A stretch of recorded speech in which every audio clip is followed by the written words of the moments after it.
Bucuria culorii. Expoziție de artă cu lucrările copiilor realizate la întâlnirile noastre de joacă și artă. Expoziția va fi deschisă în perioada 1-15 iunie 2024. Bun găsit tuturor în această zi atât de specială pentru copiii noștri. În primul rând vreau să le mulțumesc copiilor pentru că de fiecare dată când ne vedem îmi oferă ocazia să le transmit puțin din bucuria mea de a mă juca cu arta, indiferent că asta înseamnă culoare, desen sau colajul. Această expoziție este dedicată lor. Copiii minunați, talentați și creativi, care reușesc de fiecare dată să-mi depășească așteptările și care, într-un timp scurt, au realizat tot ce vedeți în acest spațiu expozițional.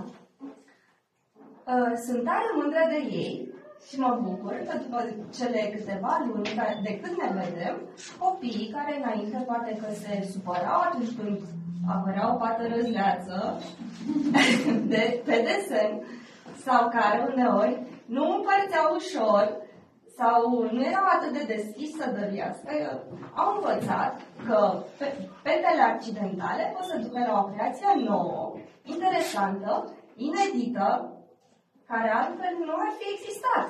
Ideile noi apar uneori spontan din greșeli.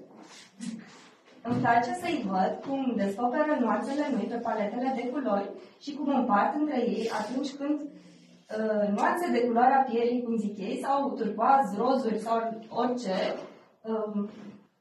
le dădea bătaie de cap, până la urmă reușesc să le obțină din amestecuri noi și descoperă ei să le facă acolo. De-a lungul lunilor de lucru, am profitat de fiecare sărbătoare, Crăciun, An Nou, Ziua Îndrăgostiților, 1 și 8 martie, Florit, Paște și de fiecare dată am avut ateliere tematice, am creat mici cadouri pentru familie și am încurajat să dăruiască surprizele create de ei. Acum, în momentul când am adunat picturile pentru expoziție, am avut o surpriză tare plăcută când am constatat că mi-au ascultat sfatul și au dăruit bunicilor, mătușilor, educatoare și alte persoane importante din viața lor. Scopul meu nu este ca ei să fie neapărat viitorii artiști plastici atunci când vor crește. Bineînțeles, în adâncul sufletului meu, m-aș bucura dacă vreunul va urma această cale. Dar adevărata valoare a întâlnirilor noastre cred că este dată de abilitățile lor tot mai crescute de a-și folosi imaginația la capacitate de maximă, devin din ce în ce mai creativi, învață să aibă și mai multă încredere în forțele proprii și sper din toată inima să-i ajut să fie pe zi ce trece mai buni, empatici, cu putere de concentrare din ce în ce mai mare și să aibă spirit de echipă, chiar dacă uneori o mică competiție între ei tot e pozitivă, pentru că îi motivează să fie mai buni. Mulțumesc părinților care fac eforturi deosebite să-i aducă până la mine. Luca vine frecvent de la 30 de km distanță. Deseori își scurtează somnul de prânz. Adelina parcurge într-o zi o distanță acumulată de aproximativ 120 de km, doar ca să învețe să deseneze și să picteze. În fiecare sâmbătă pot să nu mă gândesc la asta și la rândul meu fac tot ce îmi stă în putere, să știu că la sfârșitul zilei am meritat acest efort. Adelina este o fată foarte talentată, care încă de la prima întâlnire a creat o pictură care a câștigat un premiu întâi la un concurs național. Felicitări, draga mea! Mi-ai făcut mândri de tine! Luca, la doar 6 ani, creează niște desene fantastice și evoluează constant.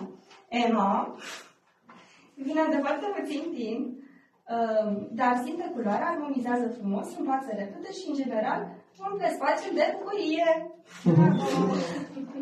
E o adevărată plăcere să o văd la planșetă, când lucrează.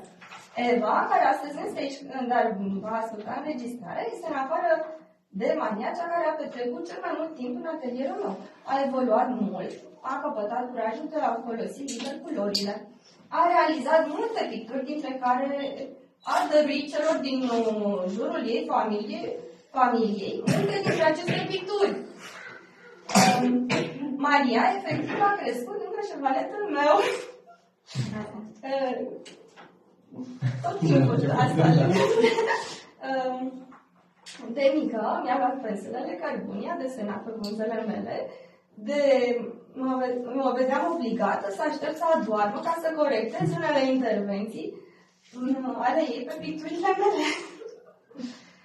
Maria are idei, inventează, creează ceva frumos din nimicuri. Din acest motiv am ajuns să nu arunc niciun cartonaș, pentru că la ta îi lipește, pictează. Zilele trecute a petrecut o după amiază întreagă să fac o carte cu o bandă desenată. Am avut noroc de un copil extraordinar care ne face constant mândri de ea. Pe drept cuvânt, sunt mândră de toți copiii. Mereu îi pun să muncească cât pot ei de mult și le forțez limitele, dar îi las să se bucure și de pauze bine meritate. Felicitări tuturor pentru expoziție! Mulțumesc Mihaela Stoica și Bazarul de Vise pentru găzduire și organizare. Fără dumneavoastră, acest vis nu ar fi putut să aibă loc chiar de ziua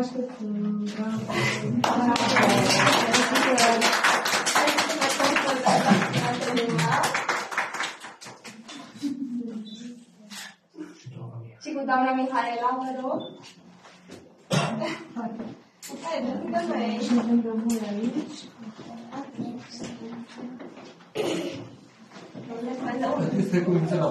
Hai să, uite, dați-vă voi mai în față și vine doamna mai în spate, ca să avem loc. Uite așa.